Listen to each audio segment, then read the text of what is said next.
Hey guys, how are we doing? Back in a video from Any News. Some more cut content from the Eminence in Shadow Season 2. Yukime's full story, apparently. So, I did like this. I love the John Smith story. But yeah, I was right. I called it. I said in the last one, I reckon Sid was the one. Blinded. Getten? Was his name Getten? And that was yeah, I love that. I love when I'm right because it doesn't happen very often whatsoever, and you guys are well aware of that. So let's see what was missed out from Yukime's story. Yukime's story isn't something the anime particularly focused on, but we did get a general idea of what her motivations were. Getten had killed her mother back when she was younger, and it was because of that she climbed her way into power in order to find him again. It's what the anime didn't include to develop this that really diminishes Getten's presence as a character in all this. Like, after getting to know what it was Getten did to earn Yukime's love, it really makes you feel like he too was just a victim of the circumstances. So, as I go through Yukime's entire backstory, hopefully it'll let you appreciate this amazing arc's climax a bit more. I get the entire thing was once again a big misunderstanding, but to Yukime it was definitely something more. I thought it was quite cute that she remembered Sid as a kid as well, and he must have healed her from what happened. Yeah. I mean, Kanekawa had even made an entire emotional music video framing it that way. As for the fight between Getten and Sid, you'd be surprised to know that that was actually the biggest change in the entire anime, so that's a solo video that I'll be uploading tomorrow. First, we'll be talking about this.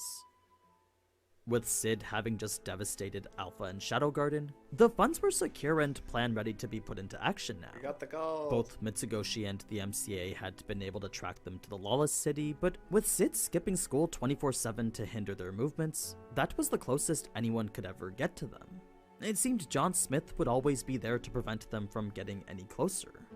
That being the case, the counterfeits were sent into circulation no problem, and the gold made from doing so was stowed away safely. All that was left to complete the plan was to turn in the real bills that Yukime had been collecting, then show to the public the MCA didn't have the assets to exchange them all. That would be the trigger that would start the credit crisis. Sid didn't see the need for Yukime to do this herself, but to her this was the most important part of her plan. It was an inquiry that had led to the story of why Yukime needed to take everything away from Getten. So, if we go back to when Yukime was the young age of 14, she was still being raised by her mother in a small village deep within beastfolk territory. Back then, she was still just a one-tailed fox, but her mother, who was the strongest out of everyone, was the village's main hunter with a total of 3 tails. It was often that she would venture out in order to find whatever she could to provide for everyone. It was on one of those days that she was doing just that, though, that their village would be attacked by a separate hostile tribe. So we got this mentioned in the last one, didn't we? This village, in which the only capable person was gone, was now left with no choice but to run and hide as another tribe invaded and attacked them. Yukime didn't stay hidden for long though, as it was only a matter of time before she was found and being dragged out before those who were hunting her. It was right as she thought things were about to be over though that's when a man would jump in and cut down the cruel people holding her. It was a noble member of the reinforcements from their allies of the Great Wolf Clan. A man we currently know as the Blind Swordsman Getten. Right, okay. To us, we may consider him the villain of the story, but to Yukime, who had just been rescued, Getten was nothing more than the person to whom she owed her life to.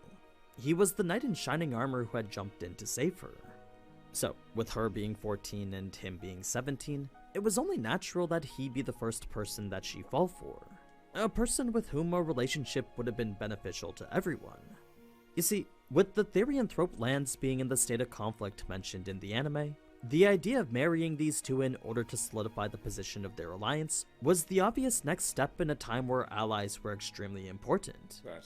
Yukime, as the daughter of the village's only 3-tailed spirit fox, would happily marry the son of the Great Wolves' patriarch Getten. Yeah, this makes sense. This makes sense. But then, was it in the anime they mentioned that it was the cult of Diabolos that swayed him? So I'm interested to see if that is the case. It was a perfect match in which both had equal amounts of affection for each other. The marriage wasn't allowed to happen until Yukime was 15 though, so until then neither were allowed to live with each other. Damn, bro, I had to wait a year. Ugh. Instead, the two would have to just visit whenever was possible. So, despite living in different villages, Getten would make the journey to come and see Yukime often. It was any time he could that he would always venture over and spend as much time as possible with her. They were the days in which both found they treasured the most. Even more so for Yukime, as she believed these to be her happiest. It didn't matter that the two weren't formally married yet, because the time they shared now was the moments she wished would go on forever. Unfortunately, life wasn't so kind as to let that continue, as a nearby conflict would bring an end to all of it. This conflict taking place between two major tribes nearby had come to involve both the spirit foxes and the great wolves.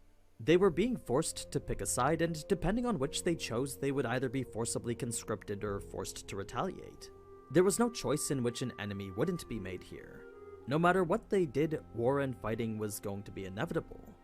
So, it was at the very last moment before making a decision that both the wolves and foxes would decide to do nothing. They had picked neither side in hopes of not getting involved with any of them.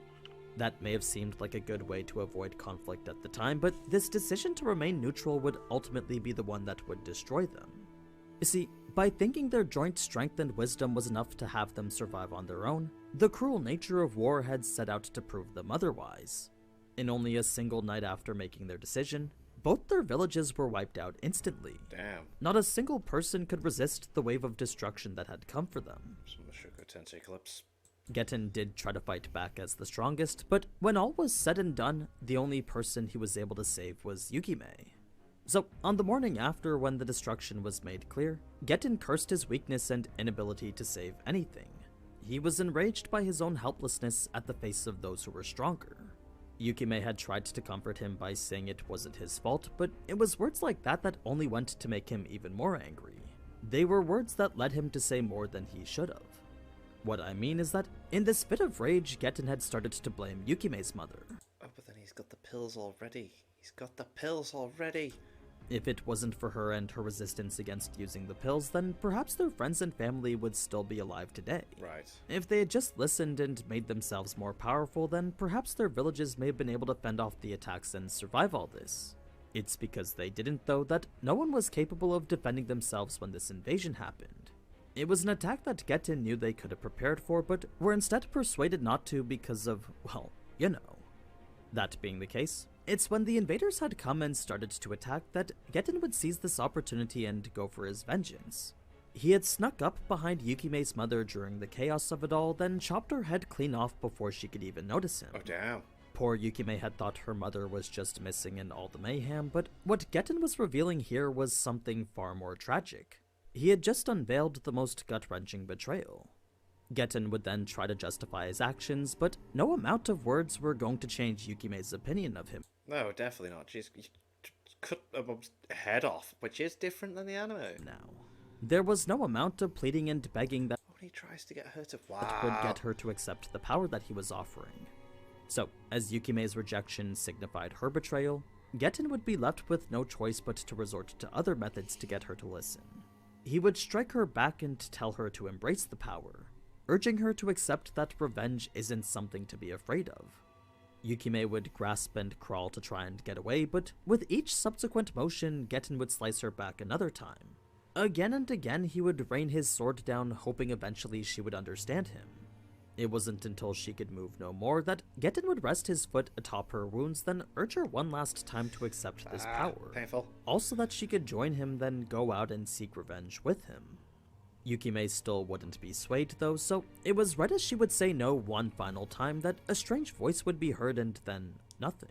So, alright, okay. Same. Cool. Leading her to pass out before getting to see any more of it. It was by the time she would awake that her wounds would be healed and bleeding stopped. Getten was nowhere to be found, and alongside the bodies of her friends and neighbors, there were also the corpses of all their attackers. Eventually, Yukime would find her mother's decapitated body too, and it would be that image which she would ingrain into her memory. Right, yeah, because in the anime, it was her on top of her mum, like trying to protect her and that, and it's like, wow. That would be the image she would use in order to remember what it was she was fighting for. Everything she'd loved had just been slaughtered or burned to the ground, so the only thing she had left now was vengeance. A vengeance she knew she would need Shadow's help to get. So, as Yukime would declare this as her true intent, she would also ask for forgiveness for having lied to Shadow about it. She had revealed that this entire time she was just using him, and it was for that she felt that she was sorry for. Of course, Sid was just trying to remember why this situation sounded so familiar to him, so it was about halfway through that he just stopped paying attention to her, leading the two to part ways without Sid so much as acknowledging her tragic past. Okay. Now, I find it funny that this whole thing has come pretty much full circle, because the whole reason Sid has saved Yukime twice now was pretty much for money, and that was it. I know Yukime and Getten both see it another way, but as the way things truly are, this is how it actually is. That's quite clever, yeah. Like, first time round, give me all your money, and then this time round, it's like, where's the money? I want the money. If we were to focus solely on Yukime, though, if that emotional music video wasn't enough to paint the story in the way that she perceives it, tomorrow's video of the fight certainly will. Cool. You'll get to see just how far Yukime's delusion with Shadow goes.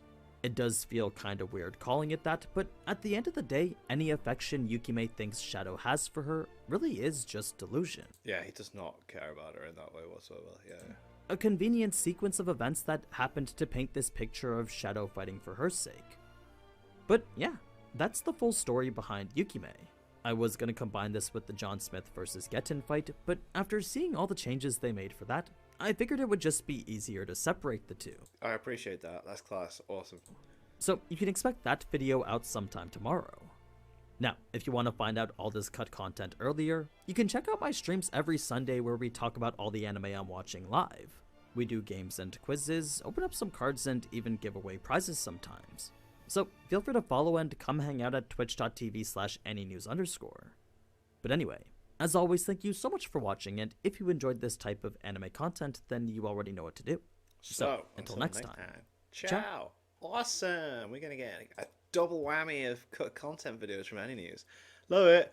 I'm loving the Eminence in Shadow. I think it's absolutely awesome.